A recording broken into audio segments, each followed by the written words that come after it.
Hello my friends and welcome, my name is Dennis and this is the latest update from Ukraine. Let's zoom into Kherson Oblast. There Ukraine targeted the Russian command headquarters, as our guys say. It happened across the Dnieper River in this island. As Ukrainian side says, the Russian base was inside this ship. I think that it is the old oil tanker, which was stationed there for a very long time. So this ship was hit by something. Looks like the aviation bomb as for me. Well, even though Ukrainian officials say that there was the Russian military base or command headquarters, but for me it's kind of hard to believe that high Russian command was over there in this ship. The reason is that it's really hard to get to this place where the ship was located, because this is definitely the island, so you need to travel with a boat to that ship. And also it's kind of close to Ukrainian controlled territory just across the Dnieper River, and the terrain here is really flat if we speak about this shore, so the ship was well visible. It was a unique element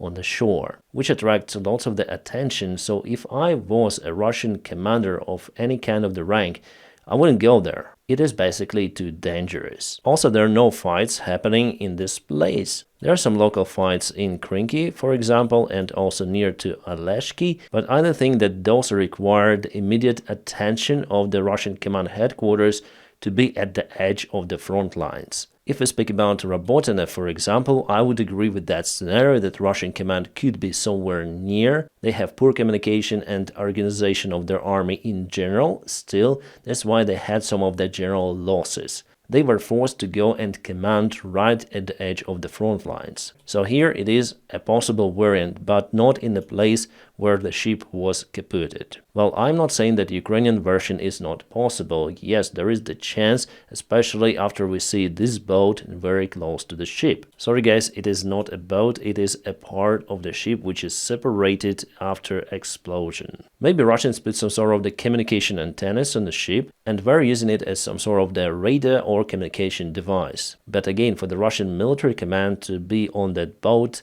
I would say it's quite unreal. At least for now, we should wait for the confirmation. Yes, Ukrainian side says that it is like that. However, I prefer to wait a little longer to see the real picture of what exactly happened out there. Also, I wasn't able to find the ship on a Google Maps, but the location was given by Ukrainian side, so they say that it happened in Yanushev Island. And definitely the area looks very similar. Today we have more videos about the Russian losses, for example, in Avdiivka direction, but the front line is not moving out there. Moreover, at some point, Ukraine went on a counterattack, successfully gaining the ground. Let's look at the map. Ukraine was successful near Bakhmut, so it happened in Bogdanivka. Kind of the long village, but partially it is occupied by Russian forces. Russia still has the attack vector towards the village itself and also on the northern part, where Ukraine was successful, deploying the infantry forces and also using artillery, plus returning back some of the land. Not a huge success, but if we speak about the current conditions for the Ukrainian army,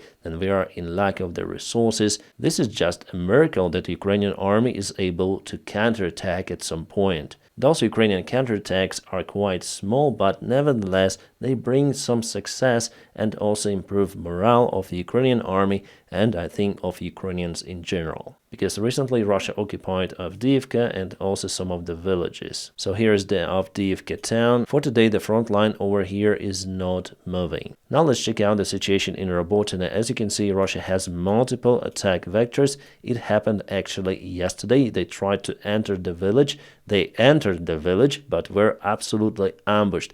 All of those vehicles were crushed. 4 days ago, the similar situation happened over here. Well, here they were not ambushed as hard as over here near Robotyne and in this field. Somehow Ukraine still holds positions in Robotyne. For me, it is a miracle.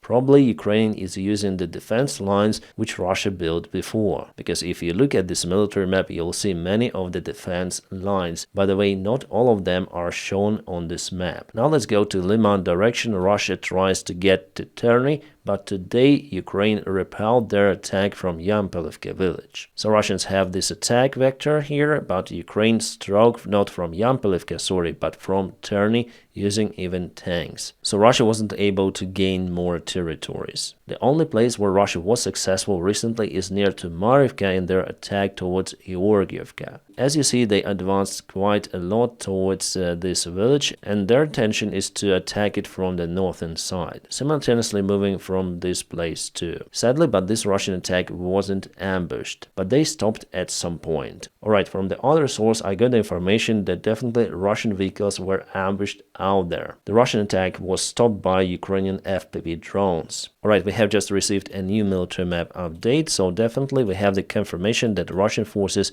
were pushed back in Bogdanivka near to Bakhmut.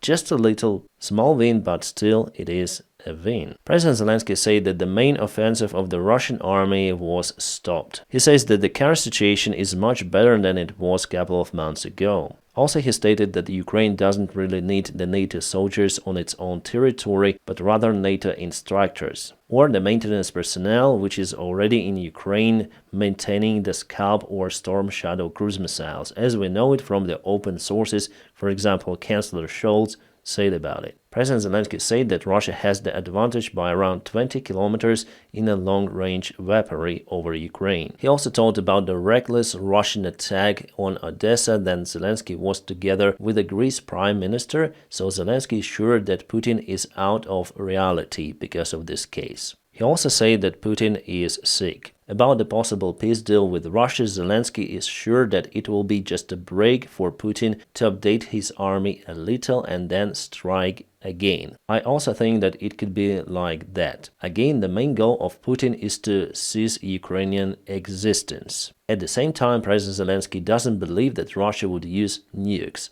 Well, I honestly do believe that Russia might use nukes. Well, not today, but there could be some of the circumstances that might force Putin to think that it's better to use nukes. Plus, we have a report from the United States intelligence that Russia was thinking to use nukes in Ukraine in the late 2022. Meanwhile, the head of the Ukrainian military intelligence Budanov said that Ukraine is preparing the special military operation in Crimea, and all of the recent attacks that we have witnessed with the Russian ships involved are the part of the prelude to this big operation.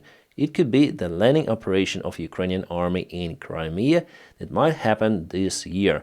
For this, Ukraine still has enough resources, let's say. I already told you about this possible scenario in one of my videos, that Ukraine might definitely take control over some certain city at the shore in Crimea. This operation will not break down the Russian regime, but it will hurt it a lot. The New York Times relied to some of the officials in the United States military, showing the actual date then Ukraine might obtain F-16s. They say that first 6 airplanes will go to Ukraine as soon as July. Totally, Ukraine is promised with around 45 of the airplanes of this type. This deal really takes time. I thought that we're gonna obtain those airplanes in February, but July, I think it's really late. It's not even a June, so we should wait 4 more months or even 5 months for those airplanes to arrive. As you see, it's not an easy procedure. Well, this deal should have been started at the beginning of the war, not after 1.5 years. But we have what we have. Without those airplanes, Russia has potential to take more ground during the summer campaign by using their aviation and gliding bombs. The Ukrainian army was also successful in kaputting the Russian Palatine radar or electronic warfare system. It's better to say it was HIMARS. There was the report today that the Russian military blogger Sir Teens lost his life in fight against Ahmad battalion. Well, at least that is what was reported. He was even shown lying on the ground, but he was too pink for being dead. And later on he recorded the video that he is okay, it was some sort of the special operation to find the Ukrainian intelligence in Russia. Well, yes, he's temporarily alive, but it's just a matter of time, because being a Russian Z blogger is really unsafe, even in Russia. CNN did some of the research for the artillery shells which Ukrainian army obtains and also the Russian side. Well, Russia obtains 3 times more shells compared to Ukraine. Together with the military support from North Korea, Russia is able to produce 3 million artillery shells per year, and Ukraine obtains 1.2 million shells. That's why Russia is able to attack successfully at some points. We are very thankful to the Czech president who was able to find 800,000 artillery shells for Ukraine just right now, so Ukraine will obtain those in the coming weeks. And also many thanks to other 18 countries which participate in this deal. We have this from Politica. Pope says NATO may have caused Russia's invasion of Ukraine. Francis says that transatlantic military alliance was barking at Russia's door. Guys, what can I say? No comments from my side over here. Probably you understand everything yourself. A Ukrainian documentary 20 Days in Mariupol won the Oscar nominee for the Best Documentary Film. It is a first Oscar that was won by Ukrainian film. However, the part of the ceremony which included the speech of our directors and all the people involved in producing this unique film, well, basically it was cut out from the TV version, so people were not able to see it across the globe. The idea to use Oscar as the platform to spread the message about the occupation of the Russian Federation, in particular case the occupation of Mariupol, it was just silenced by the Oscar officials who organized the ceremony. Well, what can I say? Shame on them. By the way, here we have the report from Mariupol made by some sort of the Russian blogger. So Russia built some of the houses out there, and he shows how the repairs were done. So those houses, those buildings were built just recently, and the locals who survived the Mariupol occupation and all of those airstrikes, they show what Russia was able to build out there. So all the walls, they all cracked, everything is in terrible condition, the floor, and it's crazy what is happening with the brand new Russian buildings that, as they say, built for locals. Those buildings will not stay there for a very long time. President Macron postpones his visit to Ukraine because he is not able to negotiate with some of the allies the joint action in Ukraine, deploying the forces in Ukrainian territory. At the same time, Jens Stoltenberg, the leader of NATO, says that no NATO country should deploy their forces in this conflict without negotiating with NATO. So is NATO a trap for some of the countries, like for example France or Baltic countries who would like to send their forces in Ukraine, defending their own national interests? So who tells Emmanuel Macron how to use the French forces? Jens Stoltenberg? Macron is the commander of the French army, not any sort of the NATO officials. I see that NATO could even tighten the hands of some of the countries. It's not a good message I heard from Jens Stoltenberg. So let's be aside of what is happening in Ukraine. Let Russia occupy them. Let's be aside of the Baltic countries. Let's be aside of everything because we're afraid to escalate. And we will not give freedom to some of the countries to decide on their own, because after all, it's the French interest as well. Macron already understood that talks will not solve this issue, only force might do it. It is better to support Ukraine at this stage than to fight directly with Russia. Let's listen to what CIA Director Burns says about the military support of Ukraine. Ukraine is likely to lose ground, and probably significant ground in 2024. In the Battle of Avdiivka, which forced a rushed withdrawal of Ukrainian forces just a couple of days before I was in Kyiv on this last visit. The consequences of that. One senior Ukrainian partner described what happened to me. He said that, our men fought as long and as hard as they could. We ran out of ammunition, and the Russians just kept coming. And I think without supplemental assistance in 2024, you're going to see more Avdiivkas. I agree with him 100%. There should be a prompt action from the United States to support Ukraine just right now. But Trump does everything, together with his MAGA, to stop support of Ukraine and let Putin to gradually occupy Ukrainian territories. This is the modern-day United States politics. It's really frustrating to see it.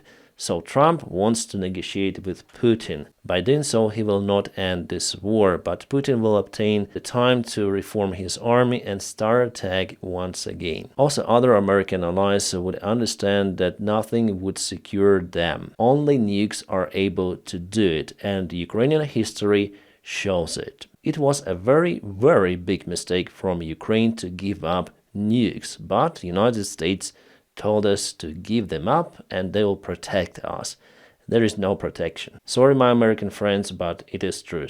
But still, I'm sure that United States will finally support Ukraine. and the military bill will be agreed by the House of the Representatives. Canada agreed to transfer to Ukraine 80,000 of the aviation missiles CRV-7. Those could be used in Ukrainian attack helicopters and also in attack airplanes like Sukhoi 25. It is crucial to maintain the effectiveness of Ukrainian attack aviation. Canada, thank you so much. This afternoon there was the message from the German foreign minister that Germany might send its Taurus cruise missiles to UK as exchange obtained the Storm Shadow, and Great Britain will send Taurus to Ukraine, but later on Chancellor Scholz already dismissed this message. He said that directly or indirectly Germany will not support Ukraine with Taurus. He is basically the only person who doesn't want to support those missiles to Ukraine, because Bundestag already approved this deal. So in the United States, the president is okay to support Ukraine with weaponry, but the part of the parliament is not okay with it. But here we have a different situation, yeah? All of this stuff which is happening right now around Ukraine and, by the way, China, Iran and North Korea reminds the beginning of the Second World War, when leaders were trying not to escalate, to solve the problem in political way, to negotiate. By the way, Hitler was well accepted in Vatican by the Pope at that time. History repeats itself, and unfortunately we might see very bad circumstances for the world in general in the coming years. I'm not scaring you, I just see the picture as I see it. Without the prompt action, dictators will win. Or there will be a very big war to stop them and cause them to lose. Now we still can avoid this huge war to happen. But those politicians still afraid to do so. My friends, now don't forget to press your huge like to this video. By doing so, you help me a lot. And also, if you want to support my job, you may check out some of the links in the video description just below. You may support me on Patreon or just on the sponsorship of this YouTube channel. Thank you for your kind support. My friends, I wish you all a peaceful sky wherever you are, and have a great time.